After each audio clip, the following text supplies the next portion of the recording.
The silence of the apartment had become a physical presence since Akiko passed. 3 years now. 62 years old, 40 of them spent navigating the predictable currents of Tanaka manufacturing. Kenji Tanaka found himself adrift in the sudden, vast ocean of retirement. The routines that had defined him, the precise knot of his tie, the brisk walk to the station, the respectful bow, the careful calibration of office hierarchies, had evaporated, leaving behind an unnerving emptiness. Was this it? This echoing quiet, punctuated only by the ticking clock and the distant hum of Kyoto traffic? He'd pictured retirement differently, perhaps gentle walks with Akiko along the Kamo River, quiet evenings reading side by side. Now, the unstructured days stretched before him, formless and vaguely threatening. Loneliness wasn't just an absence of company. It felt like a slow erosion of self. He needed an anchor, a shape for the hours. He found himself staring at his hands one afternoon. Hands that had shuffled papers, tapped keyboards, gripped subway straps for decades. What else could they do? An old memory surfaced. A university trip, a brief encounter with clay, the surprising satisfaction of coaxing something formless into shape. A community pottery workshop, listed modestly in the local bulletin, offered a possibility. Not for art, necessarily, but for structure. For connection, perhaps. He approached the kobo, tucked away down a narrow lane where the scent of damp earth mingled with the faint sweetness of drying persimmons hanging nearby, with the cautious tread of a man entering unfamiliar territory. The wooden door slid open with a gentle rumble, revealing a space bathed in the soft, slanting light of late autumn. Dust motes danced in the air, illuminated shafts piercing the calm dimness. The earthy smell was stronger here, mixed with the sharper tang of glaze chemicals and something ancient, like wood smoke clinging to the rafters. Shelves lined the walls, crowded with works in progress and finished pieces, humble cups, asymmetrical vases, hopeful little figures. Several potter's wheels stood silent, awaiting hands. An older man with flour-dusted apron and an air of quiet authority nodded briefly from across the room. Ishikawa-sensei, the master potter. A woman in her late 50s, Akari Sato, looked up from trimming the foot of a bowl, her eyes offering a fleeting, shy smile before returning to her work. And then there was Haruto Ito. He detached himself from a corner, beaming, extending a hand with perhaps a little too much enthusiasm. "Tanaka-san! Welcome, welcome! New blood! Always good to see a fresh face join our little family." Ito was around Kenji's age, but dressed with more flair, a brightly coloured scarf, a watch that glinted under the workshop lights. His energy seemed to fill the quiet space. Kenji offered a polite bow, murmuring the requisite greetings. Seated finally at a wheel, the damp, cool weight of the clay in his hands felt grounding. He fumbled initially, the clay resisting, wobbling, collapsing. He glanced around. Sensei moved with quiet efficiency, offering minimal but precise guidance. Akari Sato worked with a focused grace, her movements economical and sure. Ito, at a nearby wheel, kept up a running commentary, laughing loudly at his own lopsided creation. Kenji focused back on the clay, the whirring of the wheel a low hum against the backdrop of Ito's chatter. Slowly, tentatively, something resembling a small bowl began to rise between his palms. It was uneven, thick-walled, utterly unremarkable. But it was something. A shape pulled from the void. As he cleaned his hands later, a tiny seed of cautious optimism took root in the quiet soil of his apprehension. Perhaps this could work. Perhaps here, amidst the spinning clay and the quiet concentration, he could find a new rhythm. The rhythm established itself over the next few weeks. 2 afternoons a week, Kenji would make his way to the kobo. The walk itself became a ritual, marking the transition from the apartment's silence to the workshop's quiet industry. He learned the feel of different clays, the patience required for centering, the subtle pressure needed to draw up the walls of a pot. Ishikawa-sensei remained a man of few words, his approval shown by a slight nod, his critique delivered through a demonstration rather than explanation. Kenji appreciated the clarity. He began to recognize the regulars. Akari Sato remained a figure of quiet competence. Her pots had a simple elegance, a harmony that Kenji found himself admiring. Their interactions were minimal. Polite greetings, a shared glance when Sensei demonstrated a tricky technique, a murmured comment about the consistency of the glaze. It was comfortable, undemanding. Haruto Ito, however, was the workshop's social engine. During the tea breaks, seated on low stools around a small table, Ito would inevitably hold court. He recounted stories of his former business dealings, dropped names of local personalities he claimed to know, offered unsolicited advice on everything from pottery. Tanaka-san, a bit more pressure there perhaps, like this, to stock investments. His laughter was loud, filling the pauses. He seemed to thrive on being the center of attention, the unofficial organizer and greeter. Kenji, accustomed to the more structured politeness of the corporate world, found Ito's brand of enforced bonhomie slightly jarring. He would nod, murmur non-committal responses, and focus on sipping his tea, often finding his gaze drifting towards the quiet intensity with which Akari examined a newly fired piece. One afternoon, Ito clapped his hands together during the break, his voice booming slightly. "Right, everyone, listen up. It's nearly December. How about we have a proper bukai this year? A year-end party just for our little pottery group. Forget the troubles of the year, have a few drinks, some good food." He beamed around the small circle. There was a moment of hesitation. Another older woman murmured something about already having family plans. A younger student looked uncertain. Akari Sato offered a non-committal smile. Ishikawa-sensei merely grunted, seemingly indifferent. Kenji felt a familiar tightening in his chest, the low-level anxiety that large, unstructured social events always provoked. He preferred predictable interactions, clear purposes.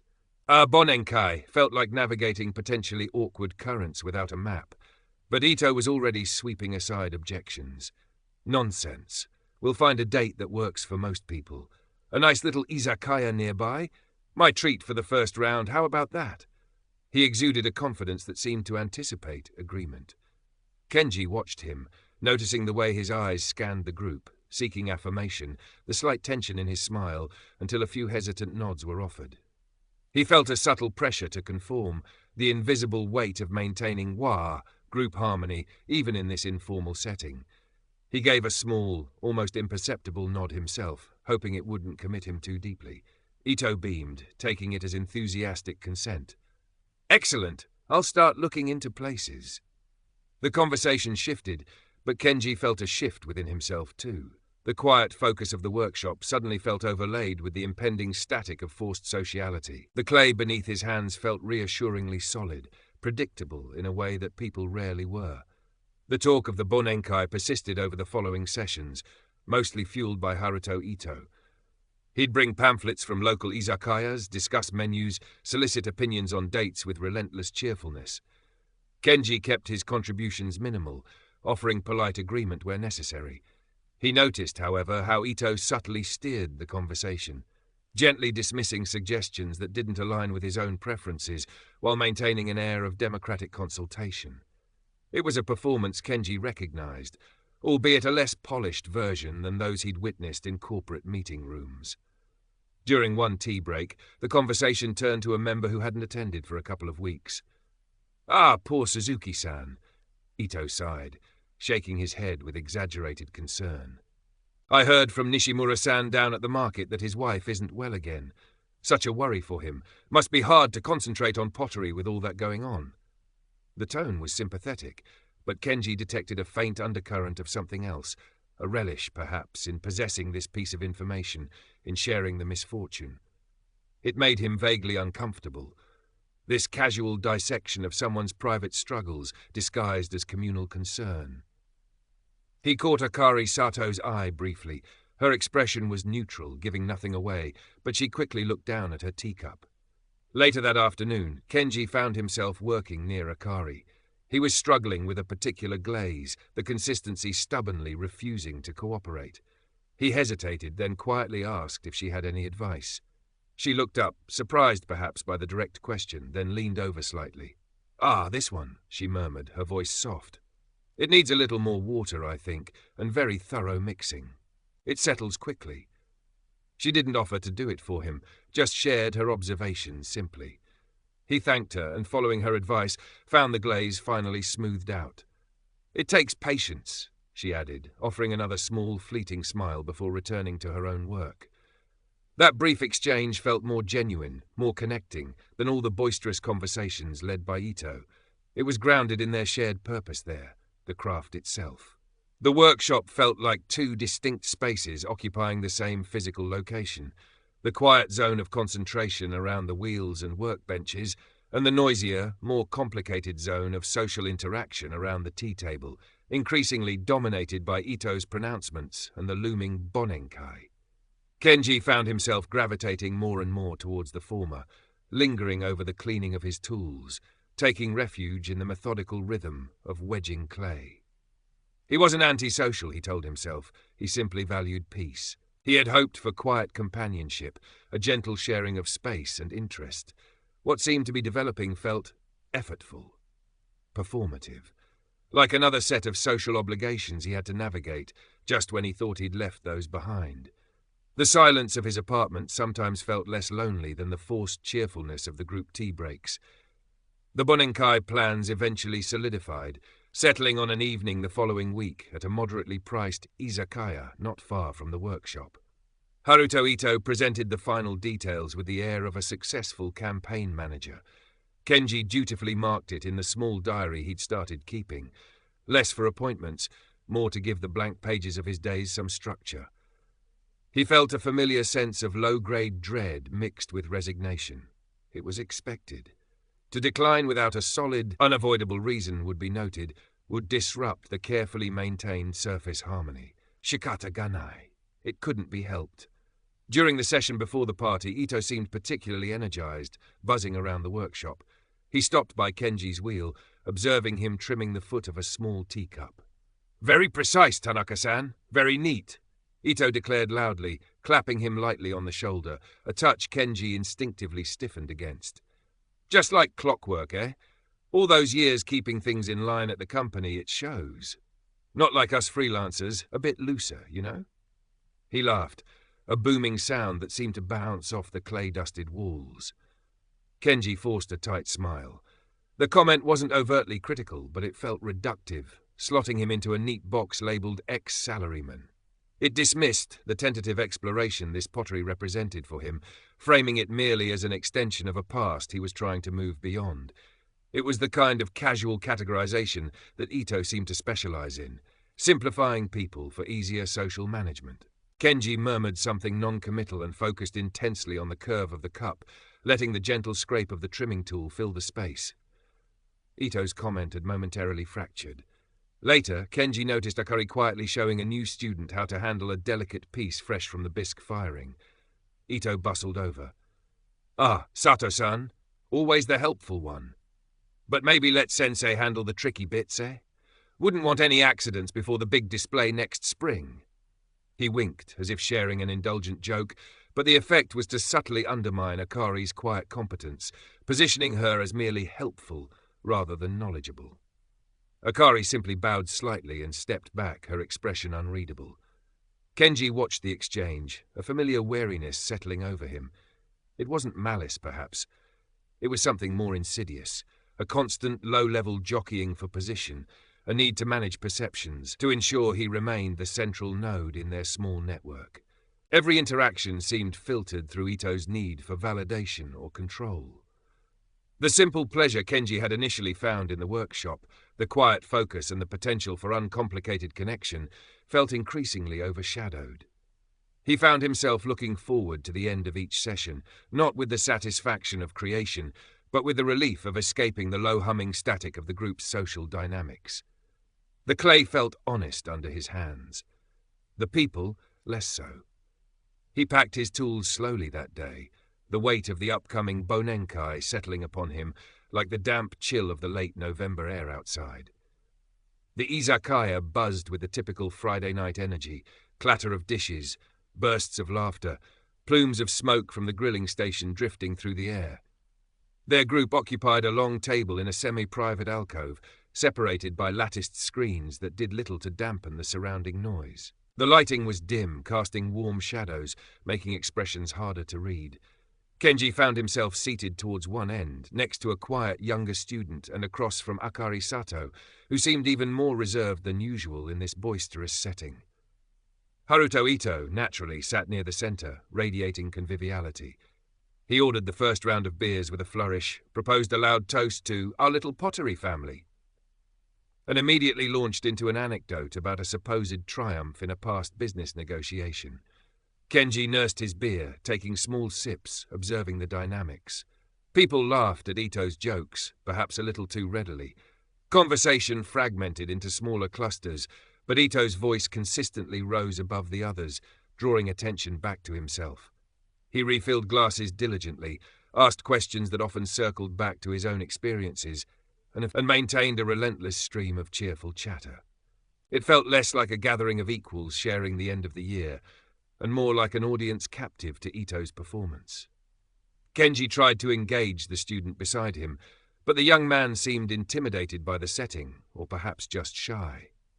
His conversation with Akari across the table was limited to brief comments about the food, delicious grilled squid, salty edamame, shouted over the din. She offered her usual quiet smiles, but her gaze often seemed distant, focused somewhere beyond the noisy room. As the evening wore on and more drinks were consumed, the volume rose. Ito's stories became slightly more exaggerated, his laughter louder. Kenji felt increasingly detached, an observer behind a one-way mirror. He missed the quiet integrity of the workshop, the simple communication through shared effort. This felt messy, unfocused. He checked his watch discreetly. Another hour, perhaps, and he could make a polite exit. He wasn't enjoying himself, merely enduring. The effort of maintaining a pleasant facade, of nodding and smiling at the appropriate moments, was surprisingly draining. He felt a pang of longing for the uncomplicated silence of his apartment, for the company of Akiko, whose presence had always been a source of quiet comfort, never demand. This forced camaraderie felt like a poor substitute, a noisy echo in the space where genuine connection should be. "So, Tanaka-san," Ito's voice cut through Kenji's thoughts, slightly slurred now, pulling him back to the table's center of gravity. Ito leaned across the person next to him, fixing Kenji with a gaze that was both overly familiar and slightly unfocused. "Still so quiet. Thinking deep thoughts about Raku firing, are we?" He chuckled, and a few others echoed nervously. "Or maybe," Ito continued, lowering his voice conspiratorially, though still loud enough for most to hear, "you're just missing the old days? Back when you were giving orders, eh? Must be strange being just one of the gang now, no subordinates to boss around." He winked, framing it as a jest, a bit of harmless ribbing. But the words landed like small, sharp stones in Kenji's gut. It wasn't just the inaccuracy. Kenji had been a mid-level manager, hardly a commanding figure. But the implication. That his quietness stemmed from lost status, that his meticulously crafted pottery was merely the product of a rigid, hierarchical past. It dismissed any possibility of genuine interest, of personal growth, reducing him once again to the ex-salaryman caricature. It was passive aggression coated in drunken joviality. Kenji felt a flush rise in his neck. He saw a flicker of something, surprise, discomfort, in Akari's eyes before she quickly looked down at her plate. The student beside him shifted awkwardly. For a moment, the noise of the izakaya seemed to recede. In that bubble of sudden clarity, Kenji saw it all laid bare. The performance, the subtle digs disguised as jokes, the constant need to categorize and manage everyone, the underlying insecurity driving Ito's relentless bonhomie. This wasn't community. It was a fragile ecosystem built around one man's ego, maintained by the polite fiction of group harmony. The hope he had nurtured, the tentative optimism about finding connection here, withered completely. There was no malice in Ito, perhaps, just a profound lack of awareness, a self-absorption that created ripples of discomfort around him. But the effect was the same, draining, disillusioning. Kenji didn't respond to the jibe. He didn't argue or defend himself. He simply met Ito's gaze for a steady moment, then offered a small, tight smile that didn't reach his eyes. "Perhaps," he said quietly, his voice even. He picked up his beer glass, noted it was nearly empty, and placed it back down carefully. Inside, a decision settled, firm and quiet. He wouldn't confront, he wouldn't complain, he would simply adjust, recalibrate his expectations and his involvement. He checked his watch again, this time less discreetly. Soon. He could leave soon. He signaled a passing waiter, quietly asking for his share of the bill. Ito protested loudly, "No, Tanaka-san, stay! The night is young!" But Kenji just shook his head, offering polite, vague excuses about an early start the next day. He bowed to the table, murmuring his farewells, avoiding Ito's gaze, and slipped out of the alcove, leaving the noise and the forced laughter behind him. Walking out of the izakaya into the cool December night felt like surfacing for air. The garish glow of streetlights reflected on pavements still damp from an earlier drizzle. The noise of the city, traffic, distant sirens, the murmur of passers-by felt less intrusive, more anonymous than the focused, demanding noise of the party. Kenji breathed deeply, the crisp air clearing his head. He didn't feel angry, surprisingly, just weary, and strangely, profoundly relieved. The pressure was off. The illusion had shattered, and in its place was a clear, if somewhat melancholy, understanding. He walked home slowly, the rhythmic click of his shoes on the pavement a comforting sound. He wouldn't quit the pottery class. The workshop itself, the clay, the quiet hum of the wheels, these still held value. Ishikawa-sensei's taciturn guidance, Akari Sato's quiet dedication, even the focused silence of the other students when engrossed in their work, these were elements he could still appreciate. But the social dimension, the forced community aspect championed by Ito, was something he would now navigate differently. He would attend the sessions, focus on his craft, engage in polite, necessary conversation, but he would gently withdraw from the rest. No more obligatory tea-break chatter unless directly addressed. No more group outings. He would protect his peace. The following week, back in the familiar, earthy atmosphere of the Kobo, Kenji felt a subtle shift in his own posture. He greeted everyone with his usual quiet politeness, including Ito, whose Bonenkai hangover seemed to have manifested as a slightly subdued, though still present, need to recount the party's highlights. When the tea break arrived, Kenji murmured an excuse about needing to finish prepping his clay and remained by his wheel, carefully kneading the grey mass, feeling its cool pliability under his palms. Ito glanced over, perhaps surprised, but quickly found another audience for his anecdotes. Kenji worked with intense focus that afternoon, the world narrowing to the spinning wheel, the feel of the clay responding to the pressure of his fingers, the emerging shape of a simple vase. He lost track of time, absorbed in the tactile reality of creation. It felt clean, honest. During a quiet moment, while waiting for Sensei to inspect his piece, he found himself standing near Akari Sato. She was examining a small, delicately flared bowl she had just finished glazing, turning it slowly in her hands. She looked up and caught his eye.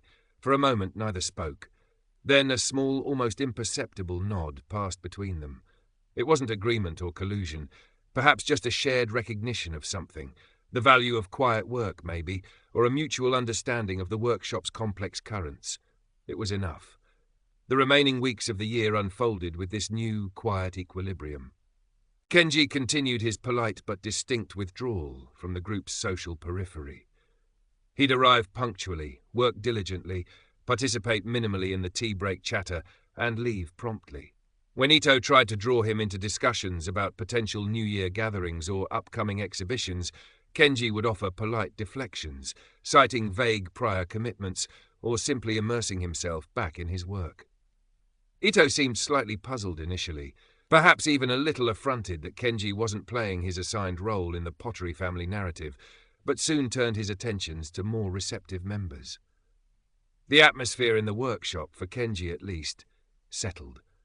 The background noise of Ito's social orchestrations faded, allowing the foreground sounds, the whir of the wheels, the scrape of tools, the gentle clink of finished pots to re-emerge. He found his concentration deepening, his skill slowly improving. He produced a series of small sark cups, experimenting with different glazes, finding satisfaction in the subtle variations of colour and texture after firing.